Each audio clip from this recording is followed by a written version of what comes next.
ఒక్క రోజులో సంపాదించే మార్గం ఉంది అంటే నమ్ముతారా? అవును, ఆ మహిమాన్వితమైనటువంటి రోజే ముక్కోటి ఏకాదశి. ప్రతి సంవత్సరం పుష్యమాసంలో వచ్చే శుక్లపక్ష ఏకాదశిని వైకుంఠ ఏకాదశి అని, ముక్కోటి ఏకాదశి అని, స్వర్గద్వార ఏకాదశి అని పిలుస్తారు. కానీ ఈరోజు ఉత్తర ద్వారం గుండా మాత్రమే స్వామిని ఎందుకు దర్శించుకోవాలి? ఈ పేర్లు ఎందుకు వచ్చాయి? ఈ పుణ్యదినం వెనుక దాగున్నటువంటి ఆ రహస్యాలు ఏంటి? అసలు కథ ఏంటి? రండి, ఈ అద్భుత ఆధ్యాత్మిక ప్రయాణంలో అందరం కలిసి నడుద్దాం.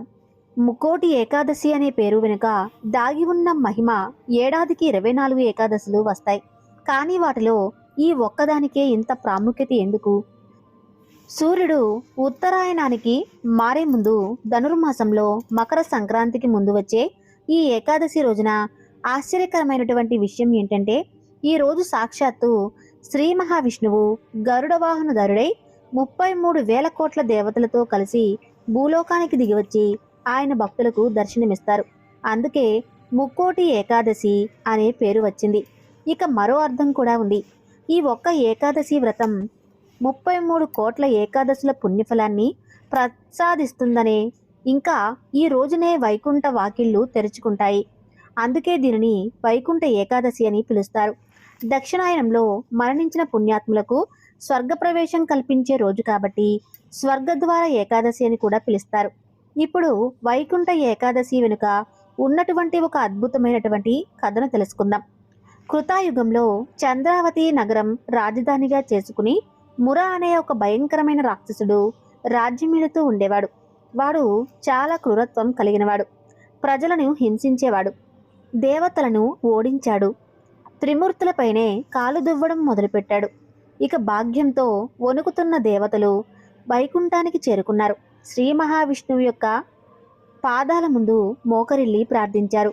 స్వామి, ఈ రాక్షసుల బారి నుంచి మమ్మల్ని కాపాడండి. శ్రీహరి యుద్ధానికి సిద్ధమయ్యాడు. భీకరమైన సంగ్రామం మొదలైతే 100 సంవత్సరాల యుద్ధం జరిగిందే కానీ ఎవరికీ స్పష్టమైన గెలుపు రాలేదు. అప్పుడు మురాసురుడు తెలివిగా సాగర గర్భంలో దాక్కున్నాడు. ఇక అప్పుడే శ్రీహరి ఒక ఉపాయాన్ని పన్నాడు. హైమావతి అనే గుహలో నిద్రిస్తున్నట్లుగా నటించాడు. ఈ వార్త ఆ మురాసురునికి చేరింది.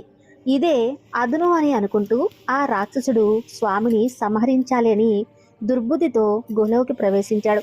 కానీ అక్కడ ఒక అద్భుతం జరిగింది. విష్ణుమూర్తి యోగా నిద్రుడు ఉన్నారు కదా.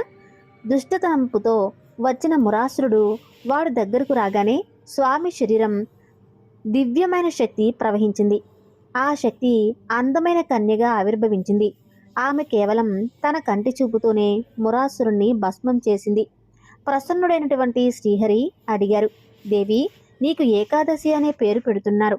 ఏ వరం కావాలో కోరుకో అని అన్నారు స్వామి. ఆ దేవి 2 చేతులు జోడించి, అంతే స్వామి, నేను జన్మించిన ఈ రోజు నా పేరుతోనే పిలువబడాలి. ఈ రోజున వ్రతం చేసి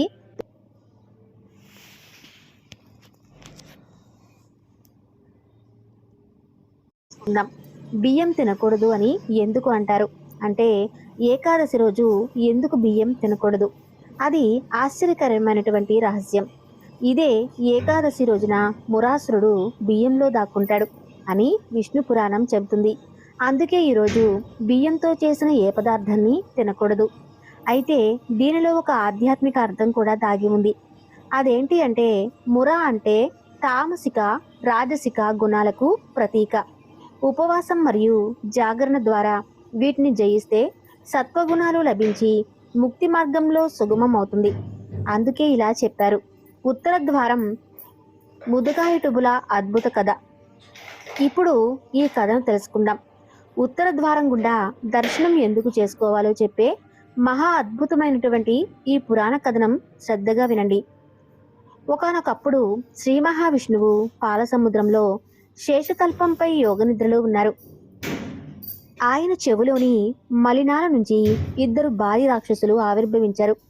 వారు మధుడు, కైటపుడు. 2 సోదరులు సముద్రమంతా కలిగి తిరిగేవారు. మనం ఎలా పుట్టాం, మనకు మూలం ఏది, ఎలాంటి ప్రశ్నలతో ఎప్పుడూ సతమతమయ్యేవారు. శ్రీ మహావిష్ణువు నుంచి జన్మించడం వల్ల వారికి కొన్ని అద్భుతమైనటువంటి విశేష శక్తులు లభించాయి. ఒకరోజు అనంత జలారాశిలో సంచరిస్తుండగా పద్మాసనంపై కూర్చున్నటువంటి బ్రహ్మదేవుడు వారికి కనిపించాడు. వారి మనసులో ఒక దుష్ట ఆలోచన మొదలయ్యి, ఆ బ్రహ్మ మాతో యుద్ధానికి రాలేకపోతే ఈ పద్మాసనాన్ని విడిచి పారిపో, బలహీనుడికి ఈ ఆసనం తగదు. బ్రహ్మదేవుడు భయంతో వణికిపోయాడు.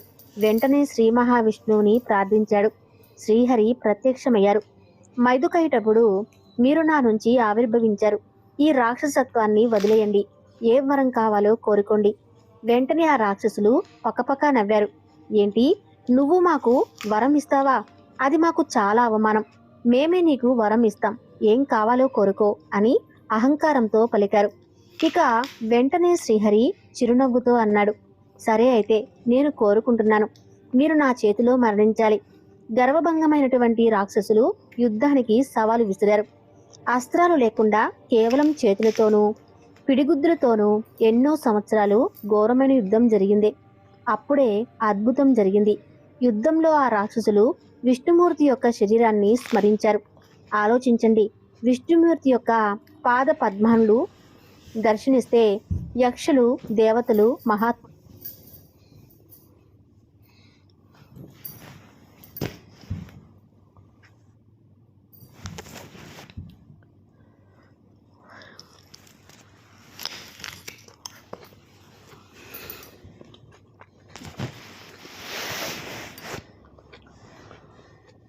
విభీషణుడి హృదయాన్ని కదిలించిన కథ.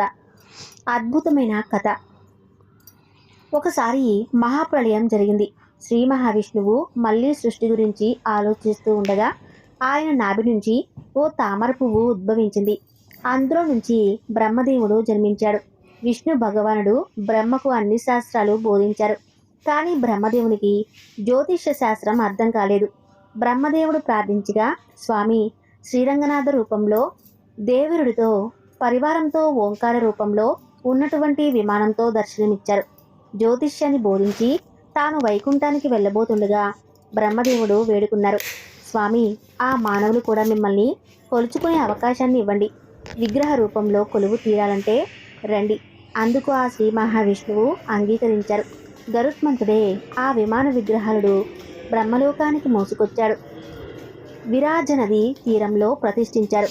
కాలక్రమంలో ఆ విగ్రహాలు సూర్యుడు, వైవస్వత, మనువు, ఇక్షాకుడు, శ్రీరామచంద్రుడి చేతుల మీదుగా పూజలందుకున్నారు.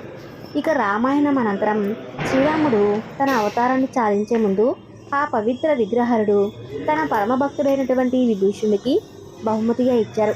లంకలో ప్రతిష్ఠించుకో, నీ రాజ్యాన్ని పుణ్యభూమిగా మార్చుకో, కానీ ఒక్క షరతు, విభీషణ లంక చేరే వరకు ఈ విగ్రహాలను నేలపైన పెట్టకూడదు. ఇక విభీషణుడు ఆనందంతో బయలుదేరాడు. కావేరీ నది తీరం చేరుకున్నాడు. సాయంత్రం సంధ్యా సమయం అయ్యింది. స్నానం చేసి సంధ్యావందనం ఆచరించాలి.